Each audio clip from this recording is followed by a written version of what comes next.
Madame, Monsieur, bienvenue à cette édition de nouvelles. Les titres à la une, le président de la République et son premier ministre dans la grande danse pour évaluer l'ampleur de la crise humanitaire dénoncée par plusieurs secteurs ces derniers jours. Jovenel Moïse promet des réponses rapides adaptées aux besoins réels des sinistrés. L'exécutif annonce tout un train de mesures pour contrôler les dépenses publiques et lutter contre la corruption. Les ministères et directions générales seront par exemple tenus de publier l'identité des bénéficiaires de leurs subventions.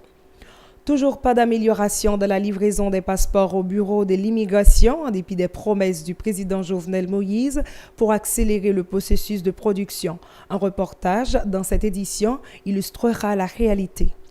À l'étranger, au Brésil, l'ancien député qui avait conduit à la destitution de Dilma Rousseff écope de 15 années de prison pour corruption. Madame, Monsieur, bienvenue au développement du journal. Comme je vous le disais en titre, le président de la République et son premier ministre se sont rendus dans la grande danse pour évaluer l'ampleur des besoins 6 mois après le passage de l'ouragan Matthew qui avait dévasté la région. Ces derniers jours, plusieurs secteurs et même des autorités locales avaient tiré la sonnette d'alarme pour inciter les responsables gouvernementaux à réagir rapidement. Jovenel Moïse est au micro de notre collaborateur Frankel Maginaire. On a le suivi, nous devons nous servir. C'est ça que je dis à moi-même comme président. Le sénateur Kabila, c'est du gouvernement, avec le premier ministre, la présidente Kabila, nous venons agir sur mais nous venons bien content de la réflexion, organiser, parce que nous avons un cahier de charge. Nous avons un problème. L'éducation nationale là-bas. Le cahier de charge là, on peut vous laisser communal. Nous parlons de problème la manger et de problème de Bouddha. Problème la manger avec le ministre des Affaires sociales là, parce que bien pour faire que l'idée, il faut vous battre pour gagner pour nous brouiller.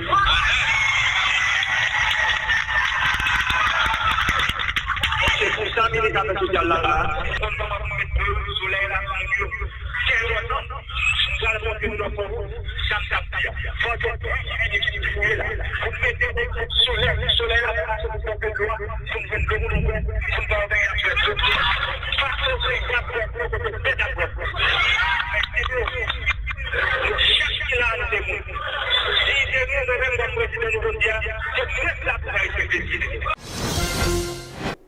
Un peu plus tôt dans la journée, la porte-parole de la présidence Tamara Rourian avait annoncé cette visite dans le département de la Grande Anse, visite effectuée dans l'objectif d'évaluer la situation des sinistrés 6 mois après le passage de l'ouragan Matthew. Tamara Rourian. Jovenel Moïse, qui était dans Gonaïve hier, jeudi, M. Moïse dit trouvé dans le département de la Grande Anse. Il est en tête en délégation ça là le premier ministre là, Jacques Guida Fontan, il est là dans tout ministre travaux publics là, ministre plan Aviol Florent et ministre santé publique là. Visite ça entre dans le cadre j'effort que le gouvernement fait pour capable aller plus près population puisque M. Moïse dit semaine là gagne 4 jours là-dedans, et la baille provinciaux 4 jours, Port-au-Prince après 3 jours pour les capable vraiment plus près.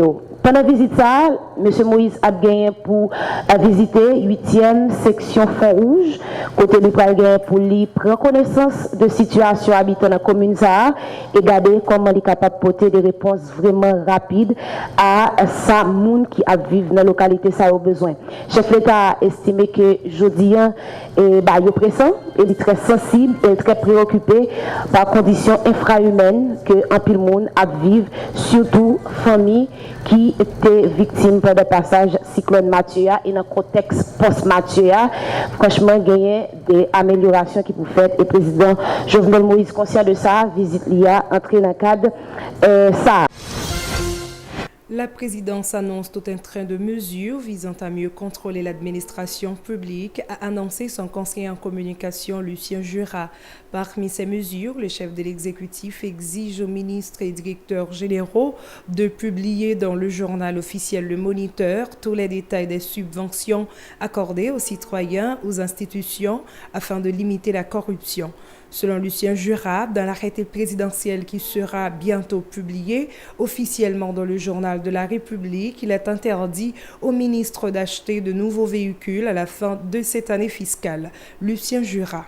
Le président Jovenel Moïse rend compte que si c'est vrai que l'État a pas grand pile cob, mais il y a un gros problème qui fait que l'État n'est pas toujours capable de bailler la population en service, c'est parce que les crasse cob nous gagnons, nous mal utilisé. Nous avons annoncé à la population, décision prise par arrêté, pour que question subvention, le monde à l'institution, l'État.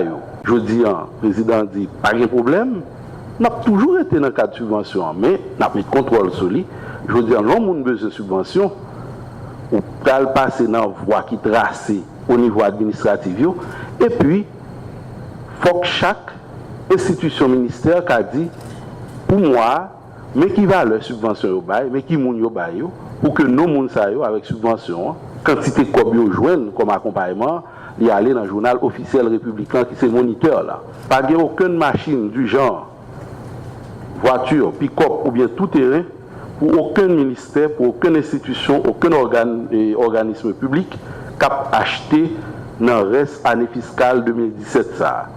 Pour l'État acheter une machine, il faut gagner une autorisation spéciale du Premier ministre. L'autre mesure, gagner un pile matériel l'État, qui aujourd'hui dans la main des gens qui n'ont pas gagné aucun titre, aucune qualité pour utiliser. À partir de publication, arrêtez ça. Tout le monde qui gagne bien l'État dans la main, machine particulièrement, il y a pour obligation pour le tourner tout de suite sans perdre du temps. Tout le monde qui gagne matériel roulant, l'État dans le monde, il a considéré que c'est vol lié, il a considéré que c'est détournement de biens publics. La promesse du président Jovenel Moïse de faire passer à 2500 le nombre de passeports à délivrer par jour au bureau de l'immigration contre 500 intérieurement semble encore loin de donner des résultats concrets. Des citoyens qui ont sollicité des passeports depuis plusieurs mois sont encore dans une attente interminable. Même ceux qui ont recouru aux agences de voyage pour aller plus vite ne sont pas satisfaits. Jean-Maxon Dorsey, Jimmy Aujour nous en disent davantage.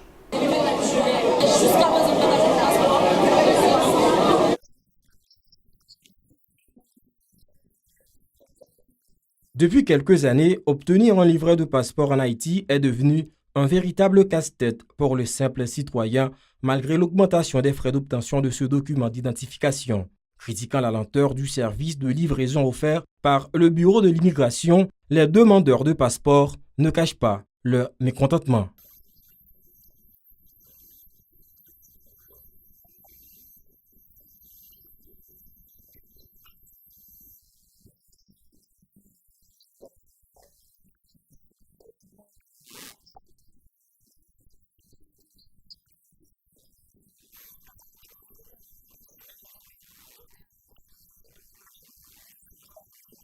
Il est anormal de faire des va-et-vient au bureau de l'immigration pendant des mois pour retirer un passeport, dénoncent ces citoyens. Ils accusent directement certains employés du bureau de l'immigration de vendre les passeports disponibles moyennant de fortes sommes d'argent.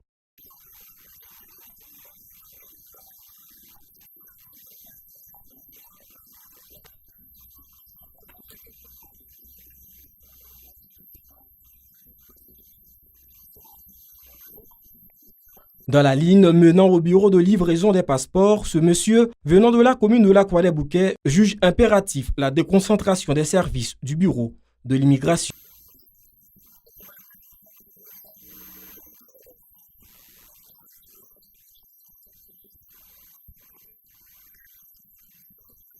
Pour échapper à cette longue attente, certains demandeurs de passeports se réfèrent aux agences de voyage, un choix qui, lui non plus, n'apporte pas de satisfaction puisque même les responsables de ces agences souffrent du mauvais fonctionnement du système de production de passeports. Le président de la République, Jovenel Moïse, a annoncé des dispositions visant l'amélioration du service de livraison des passeports. Au lieu de 500, le bureau de l'immigration devrait produire 2500 passeports par jour. Une nouvelle qui laisse ses citoyens sceptiques. La lutte contre la contrebande frontalière, le terrorisme, le cyberterrorisme, la sécurisation de nos frontières et la concrétisation de la remobilisation de l'armée, ce sont entre autres les objectifs visés par le ministre de la Défense et de la Sécurité publique pour les 5 prochaines années. Hervé Denis s'exprimait durant une courte visite à Technogroupe Radio et Télévision Pacifique Le National à Pétionville. Ces déclarations. Et nous avons d'autres soldats et officiers en formation en Équateur. L'armée, en plus d'exister constitutionnellement, effectivement existe. L'un des éléments de cette force sur lequel nous comptons, c'est d'abord le camp de génie. Le génie militaire qui va permettre de pouvoir lutter contre les catastrophes naturelles, contre les désastres, et ensuite le génie médical, et on peut parler un peu plus tard de génie mécanique. Et nous avons également un camp que nous voudrions faire travailler sur la frontière pour lutter contre la contrebande. Nous perdons énormément d'argent au niveau de la frontière. Nous avons également un plan pour lutter contre le terrorisme et le cyberterrorisme. Et il y a l'Équateur qui nous a beaucoup aidé.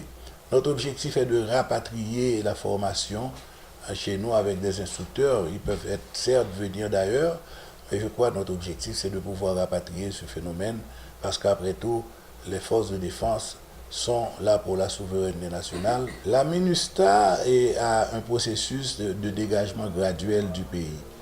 Et d'ailleurs, ce processus est presque vers sa fin. Je ne compte pas abandonner complètement, mais je crois le dégagement des effectifs militaires. Évidemment, nous autres, indépendamment de la MINUSTAH, notre devoir, c'est de veiller à l'intégralité de la politique de souveraineté nationale, qui est du contrôle effectif du territoire et des frontières de la République, que ce soit au niveau des frontières terrestres, maritimes et aériennes.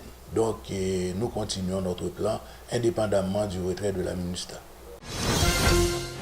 La délégation de l'Union européenne en Haïti priorise cette année la protection et la promotion des droits des enfants victimes de violences dans le cadre de leurs interventions. L'Instrument européen pour la démocratie et les droits de l'homme, IE2DH, un organe de l'Union européenne, dispose d'1 million d'euros pour financer les activités d'organisations œuvrant dans le domaine en Haïti. Le chef de la section économique et gouvernance de la délégation de l'Union européenne, Marcus Anke, indique que les organismes intéressés ont jusqu'au 30 juin 2017 pour effectuer le dépôt de leurs projets qui pourront bénéficier s'ils sont sélectionnés d'un financement allant de 300 000 à 500 000 euros. Ces déclarations.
À l'étranger, 1,4 million d'euros, c'est ce montant qu'a illégalement reçu l'ancien président de la Chambre des députés brésilien, Eduardo Cunha. Celui qui avait conduit à la destitution de Dilma Rousseff est condamné à 15 ans et 4 mois de prison pour corruption. Des détails avec Euronews. L'ancien président de la Chambre des députés brésilien, Eduardo Cunha, est condamné à 15 ans de prison pour corruption. La justice lui reproche d'avoir reçu illégalement 1,4 million d'euros pour avoir œuvré en tant que médiateur de Petrobras dans l'acquisition des droits d'exploitation d'un site pétrolier au Bénin. C'est lui qui avait lancé la procédure de destitution à l'encontre de Dilma Rousseff pour maquillage de comptes publics. Une décision prise quelques heures après l'annonce par le Parti des travailleurs de la présidente de son intention d'ouvrir une enquête contre lui au comité d'éthique du Parlement, une instance ayant le pouvoir de mettre fin à son mandat. Jusqu'à l'ex-président Lula est inquiété par l'opération Lavage Express, enquête ayant révélé un réseau tentaculaire de corruption au sein de l'entreprise publique Petrobras. Le journal touche à sa fin. Merci à vous de l'avoir suivi. Restez sur la télévision Pacifique pour la suite de sa programmation.